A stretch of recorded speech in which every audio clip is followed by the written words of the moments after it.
Donc, vous allez dans Google et vous allez taper tree et entre guillemets public domain. Vous recherchez évidemment les images et vous recherchez les grandes images. Et alors, l'image qui nous intéresse, c'est l'image de ce palmier.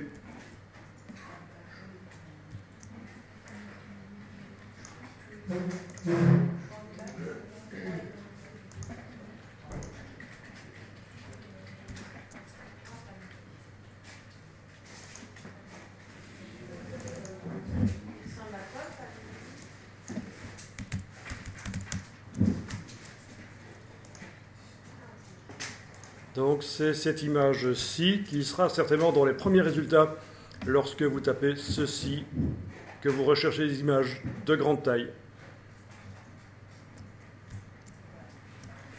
Ensuite, je vais aller chercher également une autre image. Vous allez taper dans Google Snow Landscape, entre guillemets public domain, toujours des images grandes. Et alors celui qui m'intéresse, c'est éventuellement celui-ci. Alors regardez quand même parce que c'est pas si facile que ça. Donc Snow Landscape entre guillemets public domain, image grande. Alors quand j'essaye d'ouvrir cette image, clic droit, ouvrir dans un nouvel onglet et que je demande d'afficher l'image, ça ne fonctionne pas bien. Bon, oui, il y a une page avec téléchargement, etc. Bon, ça m'ennuie. Donc ce que je vais faire, c'est que je vais revenir en arrière avec la petite flèche ici et je vais demander une recherche par image. Donc Google m'affiche ça et je vais demander d'afficher toutes les tailles de cette image. C'est pas tout. Si j'essaye de faire clic droit, je vais le faire sur plusieurs images ici, clic droit.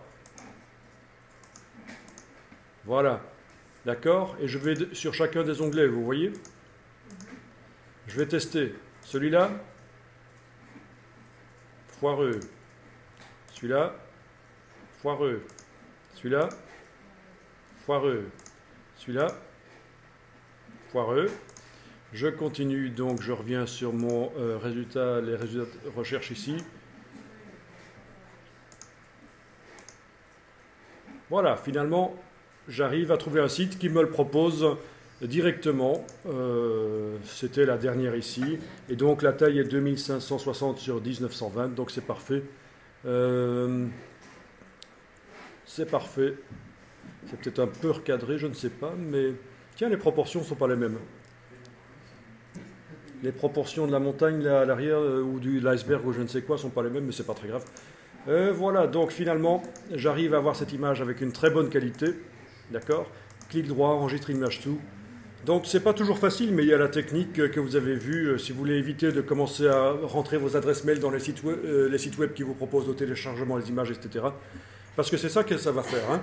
Et ça, vous cliquez sur télécharger, ça va vous dire quelle est votre adresse mail, on va vous envoyer le lien dans votre boîte mail. Mais tout ça, c'est pour pouvoir récolter vos adresses mail, pour pouvoir vous envoyer du spam après. On est d'accord? Donc faites attention à ça.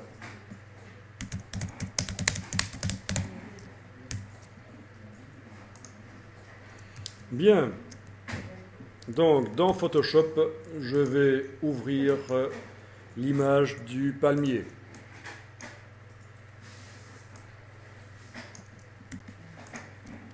Donc l'image du palmier dans Photoshop. Touche F pour passer plein écran. Est-ce que je peux améliorer la qualité de l'image en lui attribuant un profil sRGB? Menu édition, attribuer, profil sRGB. Est-ce que ça améliore l'image ou pas? Je coche la case aperçue. Vous voyez, donc le ciel paraît un peu moins barbapapa. Hein, parce que sans ça, c'est un ciel barbapapa. Vous voyez ce que je veux dire? Du bleu un peu jaunâtre. Pas très naturel. Ok. Donc je peux mettre à jour le fichier sur disque dur, fichier enregistré. Ah oui, c'est du JPEG, c'est pas bien là. Je vais enregistrer sous. Alors enregistrer sous Photoshop. Je l'enregistre en Photoshop, voilà. Super. Donc je remarque que j'ai fait une faute d'orthographe, c'est pas grave, je vais changer ça. Tout ça est détestable, bien entendu. Voilà. Donc mon but ici est d'arriver à faire une sélection sur l'arbre sans que le ciel se sélectionne. Donc l'arbre est constitué de plein de nuances de vert différentes, tandis que le ciel, il est constitué de moins de nuances différentes. Donc la solution va consister à faire une sélection sur le ciel, puis inverser la sélection pour avoir la sélection sur l'arbre. La méthode qu'on va voir ici fonctionne, ce n'est pas la meilleure. On commence par celle-là malgré tout. Donc on va dans le menu sélection, plage de couleurs. Menu sélection, plage de couleurs. Oui, ça fait rêver, je sais.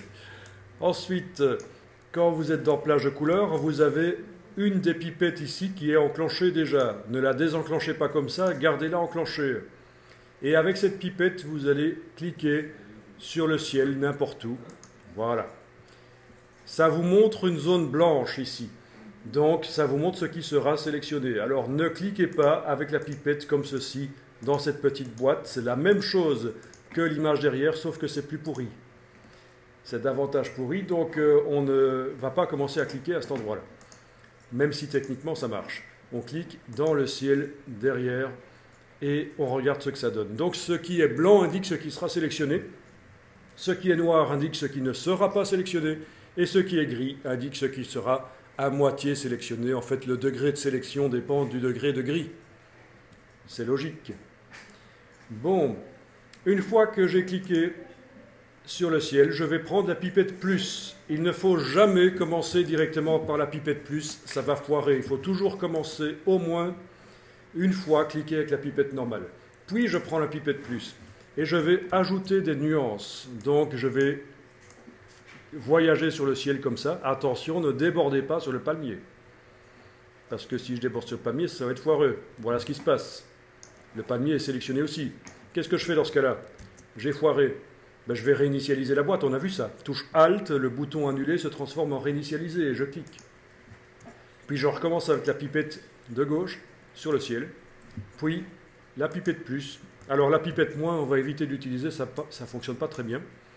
Mais voilà, en passant sur les différents nuages, j'arrive finalement à voir dans ce cas-ci la silhouette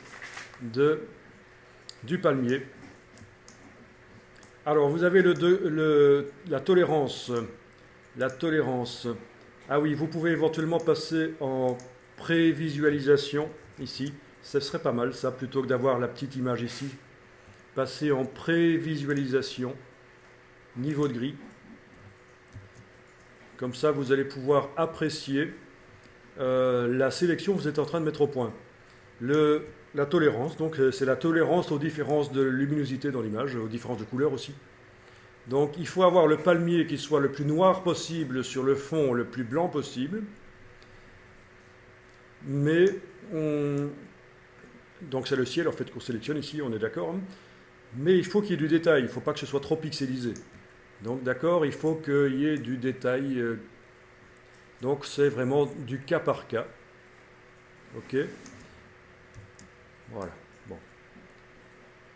On peut garder un peu de nuance malgré tout si on veut. Voilà, comme ça c'est bien.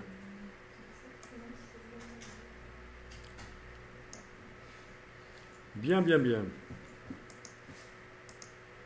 Alors, groupe isolé de couleurs. C'est un peu trop compliqué ici. On reviendra là-dessus, on va tester plus tard. Oui. Dans ce cas-ci, ça n'apporte rien. Tiens, tiens, il y a une nouvelle option, détecter les visages. Ça, c'est pas mal, ça. J'avais jamais vu. Eh ben. Bon, donc vous ne cochez pas les options là au-dessus. Et on va jouer avec la tolérance. Voilà. Bien. Ah oui, on a l'option inversée qu'on peut déjà cocher si c'est le palmier qui nous intéresse. Ceci dit, on ne va pas la cocher parce que je vais vous montrer comment inverser après si on a oublié de cocher. Donc ne cochez pas inverser. Vous cliquez sur OK et vous avez une sélection qui a été générée par l'outil plage de couleurs. Alors attention, la sélection en pointillé ne peut pas vous montrer les subtilités de la sélection qu'on vient de créer. Il y a réellement des niveaux de transparence différents sur le bord. Il ne faut pas croire que les bouts des feuilles vont être coupés. On est d'accord. Alors attention, il y a un piège. Si la sélection ne vous convient pas ici, il faut surtout, avant de retourner dans plage de couleurs, il faudra désélectionner. parce que sinon c'est seulement la zone actuellement sélectionnée qui sera prise en compte, ça va être foireux. Donc ça c'est le gros piège. Si vous jugez que c'est pas bon, avant de retourner dans plage de couleur pour recommencer, vous désélectionnez. Mais bon, ici normalement c'est bon. Donc, sachez que plage de couleur est une espèce de super baguette magique. Si vous voyez un jour quelqu'un dans Photoshop qui utilise la baguette magique, dites-vous bien que c'est quelqu'un qui ne sait pas utiliser Photoshop. C'est l'outil foireux par excellence, la baguette magique. Alors, éventuellement, quand on fait du web et qu'on a affaire à des aplats unis, la baguette magique peut fonctionner correctement. Mais pour des photos, c'est l'astuce vraiment pour détecter le débutant, la baguette magique.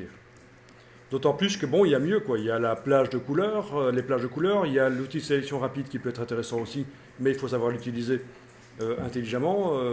C'est pas qu'il soit vraiment difficile à utiliser, mais il faut savoir la procédure, comment est-ce qu'on crée un photomontage. En fait, il faut d'abord créer des sélections rapides et puis les améliorer après. Mais ça, je vais vous expliquer plus tard. En tout cas, voilà, j'ai la sélection qui est active ici sur l'image. Je n'ai pas coché la case inversée tout à l'heure, mais c'est parce que je sais que ici, dans le menu sélection, je peux demander intervertir. Voilà, donc ça fait une sélection inverse. Je peux éventuellement enlever rapidement au lasso, je peux enlever avec la touche Alt l'excédent de sélection sur le sol, parce qu'il n'y a que le palmier qui m'intéresse. Vous avez compris que je veux l'amener dans le paysage de neige qu'on a été prendre à côté, et donc le sol original du palmier ne m'intéresse pas. Alors, par sécurité, cette sélection peut être mémorisée en tant que couche alpha. Menu sélection, mémoriser, OK, et voilà, j'ai une couche alpha. Comme ça, ça sera en permanence dans le fichier que j'enregistre maintenant, fichier enregistré. Donc, dans le fichier de l'image, j'ai la couche alpha. Et je vous rappelle que si je ferme l'image et que je la réouvre, elle va arriver comme ça, sans sélection. Et pour récupérer la sélection, c'est touche CTRL du PC ou commande du Mac, je clique sur la couche alpha et ça la récupère. D'accord? Donc cette couche alpha peut être améliorée au pinceau si on veut. On a vu comment faire ça sur le chien, sur le loup. Si j'active la couche alpha et que je l'affiche et que j'affiche en même temps les couches RVB, je visualise la couche alpha. Dans ce cas-ci, vert sur vert, ça ne va pas, donc je vais double-cliquer sur la couche alpha ici. Pour changer la couleur, je vais passer en rouge. Donc on était passé en vert pour le chien, pour le loup, mais ici en rouge, ce ne sera pas plus mal. Donc sachez-le, on peut éventuellement, si plage de couleur c'est un peu planté pour différentes parties du palmier, on peut aller corriger ça en activant le travail sur la couche alpha, en l'affichant et en affichant les autres couches aussi. C'est des choses qui ont été vues lundi. Voilà, mais ici, pas trop de problèmes visiblement. Bon, c'est vrai qu'il y a un peu d'herbe ici, je pourrais prendre le pinceau tout à fait normal, bien entendu, vérifier qu'il est en mode d'application normal, donc recouvrant, opacité 100%, aller modifier, voilà, et on peut aller changer les choses ici, si on veut, avec un pinceau plus flou peut-être, voilà. Enfin, c'est vous qui voyez comment vous travaillez. Bien, et quand j'ai terminé, j'enlève l'œil en face de la couche alpha et je réactive le travail sur les couches RVB.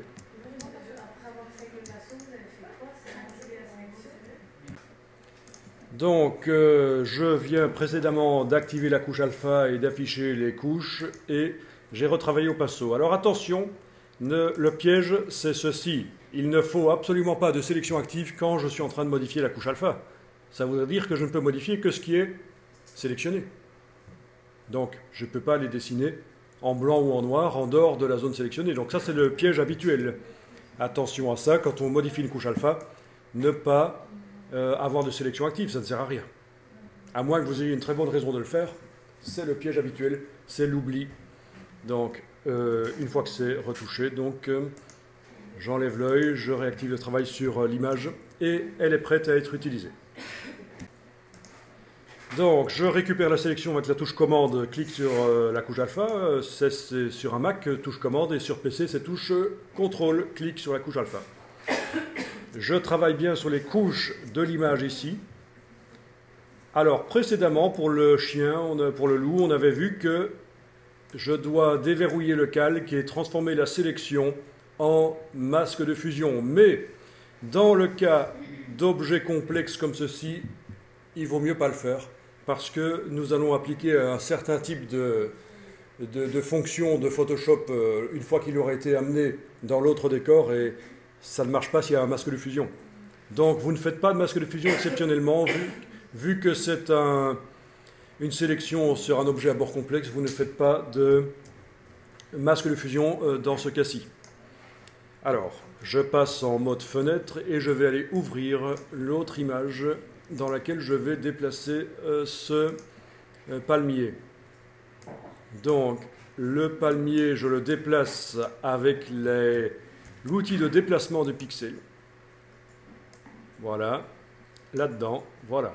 Je vous rappelle que si vous obtenez un palmier totalement blanc, c'est tout simplement parce que vous avez la couche alpha qui est activée et vous avez transporté des pixels blancs de la couche alpha. C'est bien RVB qui peut être activé, c'est ça qu'on transporte. Voilà, voilà. Vous mettez ça à côté, vous le mettez en réserve. Comment est-ce qu'on dit en cuisine? Je le réserve. Voilà. Et on travaille là-dessus. Et j'ai obtenu donc un palmier entouré de transparence sur mon décor de montagne.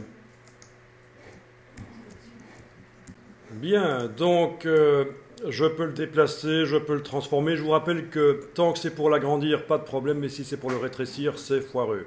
Ah tiens, j'ai oublié d'enlever le palmier précédent, moi. C'est pas grave. J'y vais avec la gomme. Je vais gommer les excédents de palmier ici. Voilà. Ok. Bien, bien, bien. Je peux enlever l'œil en face du calque d'en dessous pour vérifier qu'il n'y a pas d'autres crasses qui se sont transférées. Ça a l'air correct.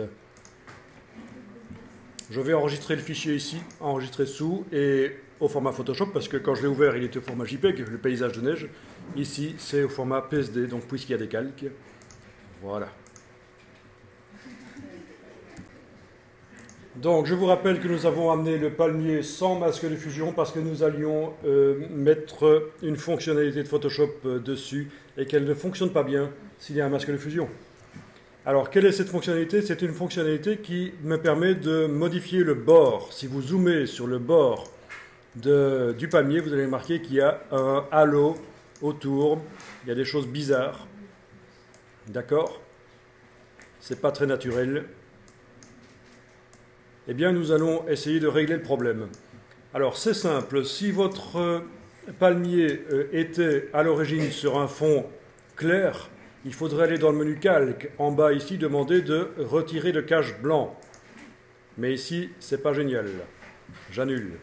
S'il était sur un fond foncé, toujours menu calque, cache, retirer le cache noir. Mais c'est pas génial non plus ici. Pourquoi? Parce qu'il était sur un fond qui n'était ni clair ni foncé. C'était un fond coloré. Et donc, dans ce cas-ci, j'utilise la troisième option, menu calque, cache, supprimer les franges. Allez-y. Menu calque, cache, supprimer les franges. Alors, de combien faut-il réduire le palmier? 1 pixel, 2, 3, ça dépend. Je vais tester avec 3, éventuellement, on va voir ce que ça donne. Donc, 3 pixels. Et voilà, il a supprimé 3 pixels, j'annule. Je vais réessayer plus peut-être, calque, cache, supprimer les franges. On va essayer avec 6. Donc c'est à tester vraiment ces différentes options. Alors, c'est pas génial, mais je vous avais prévenu dès le départ que la technique qu'on voit ici n'est pas la meilleure. Calque, cache, supprimer les franges, 1 pixel. 1 pixel, oui. Qu'est-ce que ça dit, 1 pixel sur le reste? Il reste quand même des choses bizarres. Hein. Ça, c'est le ciel qui apparaissait à travers les feuilles un peu transparentes, je parie.